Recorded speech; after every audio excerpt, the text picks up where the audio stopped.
Get to your Knicks right now, but before we do that, I know you wanted to give a shout out, so go ahead. I just wanted to give a shout out to my man, my brother, the one and only Michael B. Jordan, a friend, his movies, love the guy, really, really happy for him. Just wanted to say that. Congratulations, what a feat. I agree. Loved watching the Oscars last night as well, in the midst of all the madness. And in the midst of the Knicks almost getting caught playing with their foot yet again. As they beat Golden State by 3, but trailed by as many as 21 against a patchwork Warriors team. That's putting it lightly. They were missing multiple starters. Brunson led the way for the Knicks, scoring 30 points, added 9 assists as they win, kept New York 1 game back of the Celtics now for the 2 seed in the East. This was not pretty. The Warriors were depleted. The Knicks found a way to bounce back as Shams and Wendy join us here again. But Stephen A., how did you feel waking up this morning? A win is a win, but it wasn't pretty how you got there. I'm sick. And it's not just because of the dental procedure that I had Friday that I'm still recovering from, with my throat feeling like I'm swallowing knives, for crying out loud. It's because I'm sick with my New York Knicks. Shams, Wendy, I know Wendy's going to have to talk me off the ledge. He's going to try. Wendy, I'm letting you know right now, I love you. You're my brother from another mother. It's not going to work.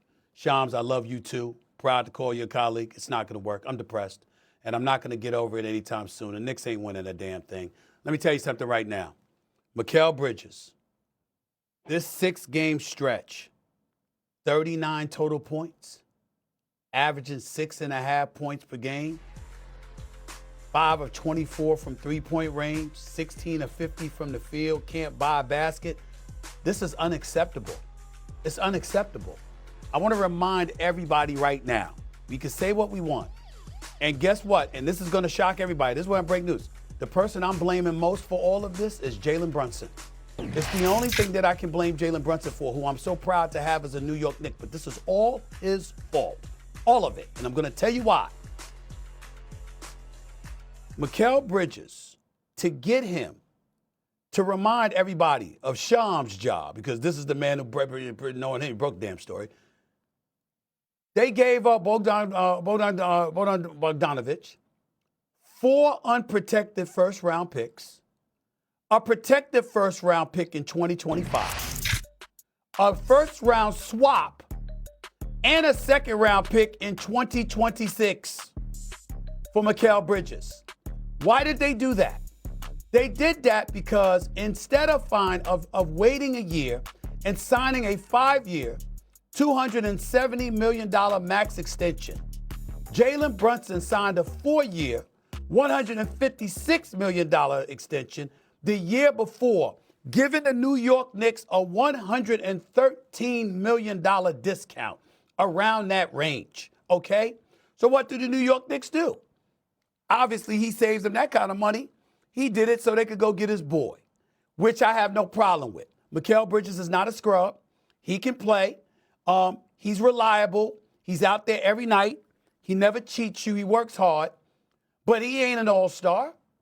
And so when you can't let your organization give up that much to get a dude that's going to ultimately handicap you from building a roster that can compete for a championship. Not to say that the Knicks can't compete for a championship, but you know what I'm saying. They are in a hole. And Mikal Bridges don't look like he's capable of getting out of him. And here's what Mikal Bridges has to understand that makes him look bad. You were the one seen complaining and heard complaining about Tom Thibodeau. Working cats too hard, running them into the ground, needing a break, all of this other stuff. Well, he ain't there now. It's Mike Brown. And you look worse. Now, that wasn't the whole season because you had a good December. But you look worse with him right now than you ever looked with Tom Thibodeau. So I'm looking at the New York Knicks and I'm like, how this team going to beat Boston? How this team going to beat Cleveland? They damn sure ain't going to beat Detroit. Not looking like this. That was a G League team they went against last night in Golden State. There was no Steph Curry. There was no Seth Curry. No Draymond. You almost lost to them. You got to be kidding me. I'm not excited about what I'm seeing. I'm disgusted. And I'm not happy about it at all. The Knicks are going to compete. I get it. And they're a good team. I get it. But I had championship appearance aspirations. I didn't have them winning the championship. But I had this team because of the ACL tear or the Achilles tear of Tatum, of Damian Lillard, of Tyrese Halliburton, their nemesis over the last 2 years.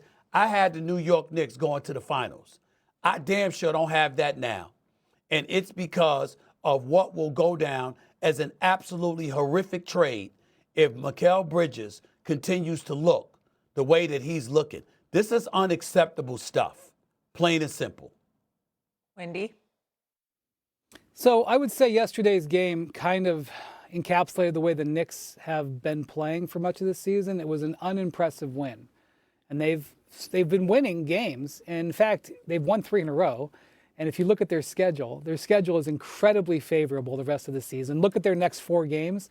They're all against tankers, and the last game is against New Orleans, who's been playing better, mostly because everyone's tanking. They're going to continue to win games. And you look at their statistics, Stephen A., and they're still top 2 defense for the last 2 months. Their offense is top 10 in that stretch. You look under the hood, and their numbers they reflect a team that will contend to win the East. But I agree with you. When you watch them, you are the opposite of impressed. You don't look at them and say, man, beating those dudes 4 out of 7 is going to be hard. When it comes to Bridges, I will just say this. Let me just take you back to last spring. Bridges was traded for, and OG Anunoby was traded for and extended. Both of those guys have gotten extensions in New York to beat the Celtics. Those guys were brought in and designed to support Jalen Brunson to beat the Celtics. And they did. And, if you go back and if you remember those games 1 and 2 in Boston last year, Bridges made several huge plays in the overtime game. Yes, he did. In game 1. He basically made the steal that sealed the game, but even before that made some plays. In game 2, he had 14 points in the fourth quarter. And so while I'm not sitting here and telling you that you should feel good about this trade, and, I will say that Bojan Bogdanovic, unfortunately, never played in the NBA again. The 2 picks that they've conveyed in the trade so far have been picks number 19 and 25 to the Nets. I agree what you're talking about is opportunity cost, though, because you don't have that stuff you can give elsewhere. But you are never going to be able to evaluate this Knicks team in the regular season. It's always going to be what happens in the playoffs. And last year in the playoffs, Bridges did his job. That's all I can really say about it. I will say this. They did overcome a 21-point deficit. They previously were 0-9 when trailing by 20 points, if we're going to keep the glass half full. Although we did hear Brunson say at the end of the game, we got to figure out how to start faster. Our starts matter. I think that would be true. Shams is here with us, and he broke some really interesting news this morning regarding expansion in the NBA. Shams, what can you tell us? Shay, so the NBA